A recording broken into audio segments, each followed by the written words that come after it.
Hi friends, Seenu மாயா சீரியலில் ஒரு அட்டகாசமான ப்ரொமோ வந்திருக்கு. அதை பற்றி தான் இந்த வீடியோவில் பார்க்க போகிறோம். அதுக்கு முன்னாடி நம்ம சேனலை சப்ஸ்கிரைப் பண்ணாதவங்க கீழே இருக்கிற சப்ஸ்கிரைப் பட்டனை கிளிக் பண்ணிவிட்டு பக்கத்தில் இருக்கிற பெல் ஐக்கனையும் கிளிக் பண்ணிவிடுங்க.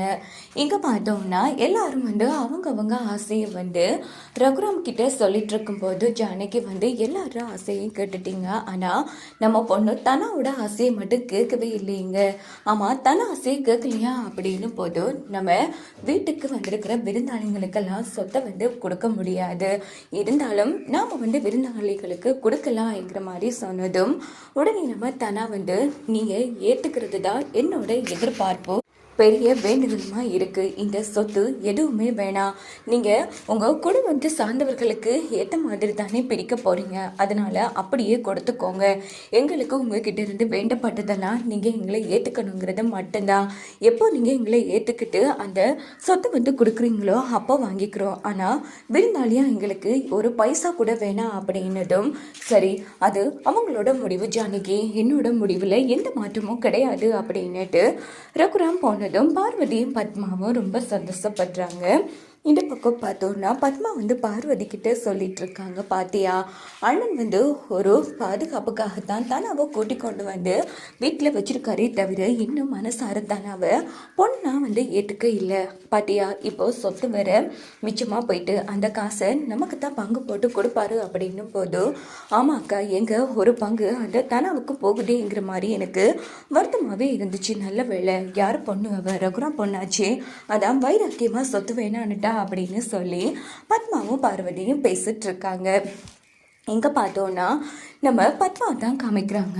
அப்போது பத்மா யோசிக்கிறாங்க, இந்த முழு சொத்தையும் எதுக்கு எல்லாருக்கும் பிரித்து கொடுக்கணும், மொத்தமாக நம்மளே எடுத்துக்கலாமேங்கிற மாதிரி பத்மா கேவலமாக யோசிச்சுட்டு உடனே என்ன பண்ணுறாங்கன்னா குறி சொல்லுவாங்க இல்லையா, அந்த உடுக்கக்காரன் அவனுக்கு கொஞ்சம் பணத்தை கொடுத்து பத்மா அவங்க பேச வைக்கிற மாதிரி ஒரு விஷயத்தை சொல்கிறாங்க. இப்படி உன் வீட்டில் கூட பிறந்தது ஒன்று செல்வமாக இருக்குது, அதனால் அந்த செல்வத்தை இழந்துடாத, அதுக்கே நல்லபடியாக எல்லா சொத்தையும் எழுதி வை, உனக்கு எல்லாம் கைக்கூடி வரும் அப்படின்னு சொல்லி இதனால அந்த குறி சொல்கிறவனு சரின்னு சொல்லிட்டு அன்னைக்கு நைட்டு எல்லாருமே தூங்குறப்போ என்ன பண்ணுறான்னா நேராக வீட்டுக்கு முன்னாடி நல்ல காலம் பிறந்துருச்சு, நல்ல காலம் பிறந்துருச்சு அப்படின்னதும் பத்மா ரொம்ப சந்தோஷப்படுறாங்க. ஆகா, நாம குறி சொல்ல வர வச்சவன் வந்துட்டான் போல இருக்கே அப்படின்னுட்டு ரொம்ப எதிர்பார்ப்போடு இருந்துட்டு இருக்காங்க.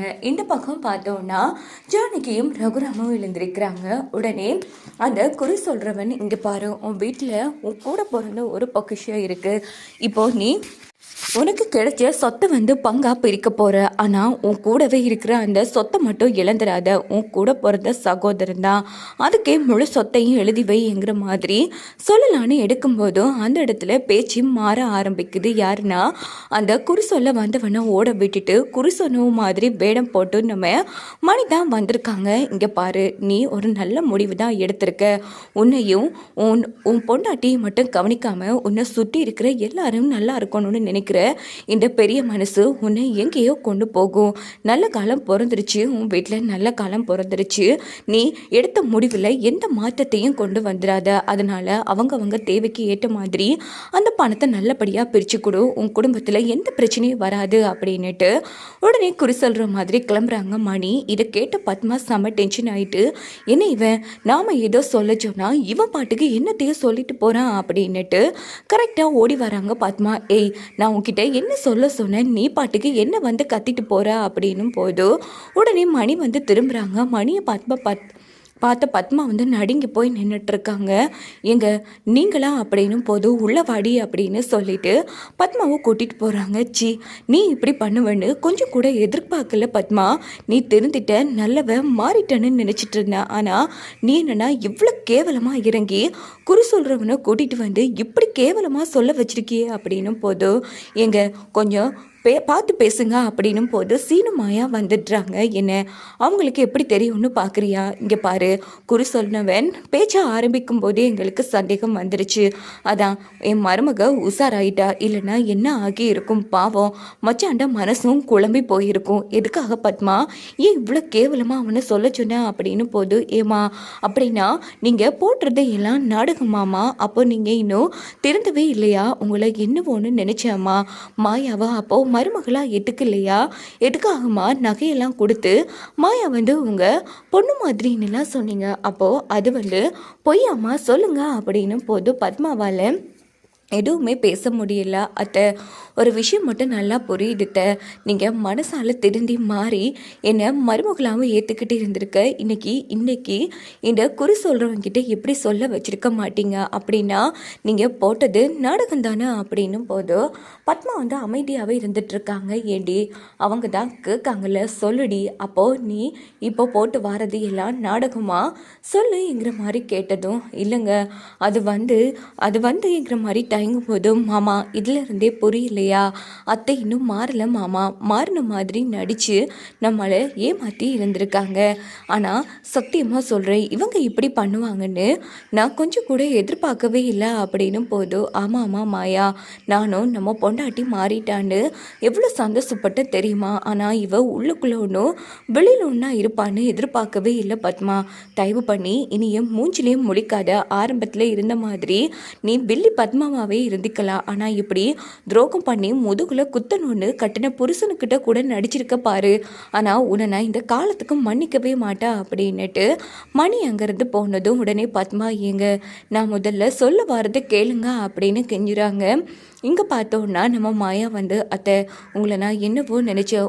சொல்லப்போனால் இந்த வீட்டில் இருக்கிற எல்லாரும் கெஞ்சினாங்க என்னை ஊருக்கு போக வேணான்னு. ஆனால் எனக்கு அந்த எண்ணம் வரவே இல்லை அத்தை. எப்படியோ ஊருக்கு போயே ஆகணும்னு இருந்தேன். ஆனால் கடைசியாக நீங்கள் என்ன மருமகளாக ஏற்றுக்கிட்டேன்னு சொன்னீங்க பாருங்கள். உங்களோட அந்த ஒரே ஒரு வார்த்தைக்காகத்தான் நான் இந்த ஊரை விட்டே போகாமல் இருந்தேன் அத்தை. ஆனால் நீங்களே இப்படி பண்ணுவீங்கன்னு நான் கொஞ்சம் கூட எதிர்பார்க்கல அத்தை. அப்படி நான் என்ன பாவகத்தை பண்ணிட்டேன்? அன்னைக்கு உங்களை அடிச்சனே, அதனால தான் என்னை இப்படி பழி வாங்குறீங்களா? அதுக்கு இப்படி நடித்து முட்டாளாக்க வேண்டிய அவசியம் இல்லை அத்தை. வேணும்னா உங்கள் பங்குக்கு என்ன அடிச்சுக்கோங்க அத்தை, இல்லை உங்கள் காலில் விழணுமா நான் மன்னிப்பு கேட்டுக்கிறேன். ஆனால் நீங்கள் இப்படி பண்ணுவீங்கன்னு எதிர்பார்க்கல அப்படின்னுட்டு மாயா போனது. மாயா அது அப்படின்னுட்டு எதுவும் பேசுகிறாங்க இல்லை. உடனே சீனுக்கிட்ட பேசலான்னு போதும், ஒரு உண்மையை சொல்லட்டுமாம்மா, ஒரே வார்த்தையிலே உன்னை அம்மான்னு சொல்லவே எனக்கு அசிங்கமாக இருக்குமா அப்படின்னுட்டு சீனு போனதும் பத்மா அழ ஆரம்பிக்கிறாங்க. ஐயோ கடவுளே, நானே என்னால் நான் வசமாக மாட்டிக்கிட்டேன். என்ன இது, என் புள்ள கூட இப்படி சொல்லிட்டு போகிறான் அப்படின்னு பத்மா ரொம்ப ஃபீல் பண்ணி அழுதுட்டு இருக்காங்க. இந்த பக்கம் பார்த்தோன்னா மறுநாள் காலையில் ரகுராமோட சொத்தை வாங்குறதுக்காக ஒரு ஃபேக்ட்ரி ஸ்டார்ட் பண்ண போகிற ஒருத்தங்க வராங்க. அவங்கள பார்த்தோன்னா நேராக ரகுராம் கிட்ட பேச ஆரம்பிக்கிறாங்க. இப்படி நீங்கள் உங்கள் சொத்தை விற்க போகிறதா கேள்விப்பட்டோம் சார். நாங்கள் அந்த இடத்துல இப்படி கெமிக்கல் ஃபேக்ட்ரி கட்டலான்னு இருக்கோம். அதனால் எவ்வளோ லாபம் வேணுமோ நாங்கள் உங்களுக்கு கொடுக்குறோம். அந்த ஃபேக்ட்ரி எங்களுக்கு அந்த இடம் எங்களுக்கு வேணும் அப்படின்னதும் உடனே ரகுராம் மன்னிச்சிடுங்க, இப்படி அந்த ஃபேக்ட்ரி கட்டுறதால எங்கள் ஊருக்கும் பிரச்சனை, இந்த ஊர் மக்களுக்கும் பிரச்சனை. அதனால அந்த இடத்த நான் யாருக்கு கொடுத்தாலும் உங்களுக்கு கொடுக்க முடியாது அப்படின்னதும், மாமா அதான் அவங்க அவ்வளோ லாபத்தில் தாரன்னு சொல்கிறாங்கல்ல, ஸோ நமக்கு என்ன வந்துச்சு, வாங்கி எடுக்கலாமே அப்படின்னு போது, பார்வதி உனக்கு ஒன்றும் புரியாது, அமைதியாரு, இங்கே பாருங்கள், இங்கேருந்து கிளம்புங்க, நீங்கள் என்ன கேட்டாலும் நான் 5 லாபத்தில் கேட்டாலும் கொடுக்க மாட்டேன் அப்படின்னதும் அவங்களும் அங்கேருந்து கிளம்பிடுறாங்க. அப்போது நம்ம பார்வதி வழியில் வந்ததும் உடனே ஒரு பத்திரத்தை கொடுத்து, இங்கே பாருங்கம்மா, எங்களுக்கு அந்த நிலம் வேணும், அப்படி மட்டும் அந்த நிலத்தை நீங்கள் வாங்கி கொடுத்துட்டீங்கன்னா உங்களுக்கு 10% நாங்கள் அதில் தருவோம் அப்படின்னதும் உடனே பார்வதியும் சரி சார் நான் பார்த்துக்கிறேன் அப்படின்னுட்டு உடனே கிச்சனில் வேலை பார்த்துட்ருக்கிற ஜானகி கிட்ட போய், ஜானகி அக்கா அதான் வந்திருக்கிறவங்க 2% லாபம் கொடுக்குறேன்னு சொல்கிறாங்க, பேசாமா அவங்களுக்கே அதை விட்டுடலாம், நீங்கள் சொன்னால் கண்டிப்பாக மாமா கேட்பாரு, சொல்கிறீங்களா அப்படின்னதும் சரிம்மா அப்படின்னுட்டு உடனே ஜானகி ரகுராம் கிட்ட ஏங்க அதான் அவங்க அவ்வளோ லாபத்தில் பணம் கொடுக்குறதா சொல்கிறாங்களே, பேசாமல் ஏன் நம்ம நிலத்தை அவங்களுக்கே கொடுக்கக்கூடாது அப்படின்னதும் ஜானகி, அங்கே வரப்போகிறது கெமிக்கல் ஃபேக்ட்ரி, அதில் இருந்த கழிவுகள் எங்கே போகும், அது நம்ம ஊருக்கு தானே கேடு, அதனால் என்னால் கேடு விளைவிக்கிற யாருக்கும் இந்த நிலத்தை கொடுக்க முடியாது, யாருக்கு விற்கணும் விற்கக்கூடாதுன்னு நான் முடிவு பண்ணிக்கிறேன், அதனால் நம்ம சொத்தை விற்றா போதும், பணம் கிடைச்சா போதும்னு நினைக்கக்கூடாது. நாமளும் நம்மளை சுற்றி இருக்கிறவங்களும் நல்லா இருக்கணும்னு நினைக்கணும். அதனால் எந்த அவசரமும் இல்லைங்கிற மாதிரி சொல்லிட்டு ரகுராம் அங்கிருந்து போனதோ பார்வதி சம உச்சக்கட்ட கோபத்தில் இருக்காங்க. இதோட பார்த்தோம்னா இந்த